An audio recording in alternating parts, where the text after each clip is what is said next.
نے جس وقت یہ دیکھا کہ بنیامین کے سامان سے وہ سامان نکلا ہے، وہ پیالہ نکلا ہے جو بادشاہ اس کو تلاش کر رہا تھا، تو انہوں نے اپنے بھائی بنیامین پر اور یوسف پر جو سوتیلے بھائی تھے ان پر تبصرہ کرتے ہوئے یوں کہا، قالوا ان یسرق فقد سرق اخ له من قبل۔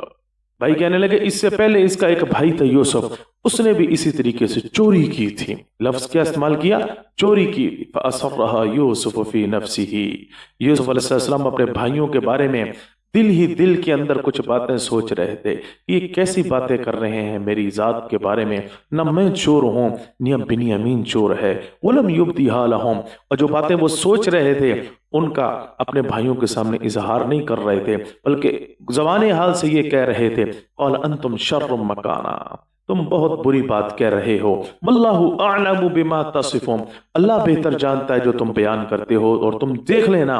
آنے والے مستقبل میں میرا رب واضح کھول کے یہ بات رکھ دے گا کہ بنیامین بھی چھوٹا نہیں ہے، یوسف بھی چھوٹا نہیں ہے، بنیامین کے ساتھ بھی تدبیر کے ساتھ کام لیا گیا ہے، یوسف کے ساتھ بھی تدبیر کے ساتھ کام لیا گیا ہے، اور یہ بات جو یوسف کے ساتھ تدبیر ہوئی تھی وہ تو تم جانتے ہو، حالانکہ تم اس تدبیر کو چوری کہہ رہے ہو، وہ چوری نہیں تھی، وہ تو ایک تدبیر تھی۔ چنانچہ ہوا کچھ اس طریقے سے تھا،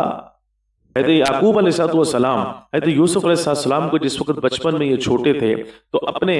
اس لختے جگر حضرت یوسف علیہ السلام کو لے کر اپنی بڑی بہن یعنی حضرت یوسف علیہ السلام کی پھوپھی کے پاس لے کر گئے، اور وہیں پر جو ہے یوسف کو رہنے کو کہا۔ چنانچہ ایک عرصے تک وہ اپنی پھوپھی کے ساتھ رہے، اور اس عرصے میں کہ یوسف علیہ السلام پھوپھی کے ساتھ رہے تو پھوپھی کے دل کے اندر ان کے حسن و جمال کو دیکھ کر، ان کی خوبیوں کو دیکھ کر، ان کے کمالات کو دیکھ کر، ان کے جمال کو دیکھ کر دل کے اندر محبت پیدا ہو گئی، تو خواہش یہ تھی کہ یوسف میرے ساتھ ہی رہے۔ تو یعقوب علیہ السلام جس وقت اپنے بیٹے تھے یوسف علیہ السلام کو اپنی بڑی بہن سے لینے کے لیے آئے تو انہوں نے منت سماجت کی کہ 1 سال کے لیے 2 سال کے لیے مزید یوسف کو میرے ساتھ رہنے دے۔ یعقوب علیہ السلام بھی باپ تھے اور خوب ان کے حسن و جمال اور کمال اور خوبیوں سے واقف تھے، اس لیے چاہتے تھے کہ میرا لخت جگر میرے ساتھ رہے۔ تو حضرت یعقوب علیہ السلام کی منتیں کی ان کی بہن نے، لیکن وہ نہ مانے، چنانچہ انہوں نے ایک تدبیر کی۔ حضرت اسحاق